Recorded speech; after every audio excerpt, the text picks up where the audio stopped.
Hello, good morning. Kayo po ba ay naghahanap ng for rent na 2 bedrooms, to toilet and bath? Pwede po itong short term or long term rent. So, sa long term rent nga lang po, additional po yung ating water and electric consumption. And then yung pong ating pong short term, included na po yung electric and water consumption. Kaya lang po iba po yung rate. Kasi kung included na po, yun po ang ano po ng may-ari is 2,000 per night.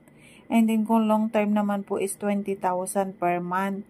Plus po yung inyong consumption ng electric and water consumption. And then yung pong ating HOA, yung mga collection ng mga garbage, mga ganun po, street lights, yun po yung 150 lang naman po yun monthly. And then ito po is complete na. So, may mga magagamit na po kayo. Kahit wala po kayong gamit, yung mga personal things na lang po ang dadalhin nyo, pwede na po kayong lumipat. Ayan po. So, ito pong ating dining table. Simple lang po yung house. And then, may 4 na chair, yung ating dining table. And then, ito po ating sofa. Simple lang din po. And then, may isang TV. And then,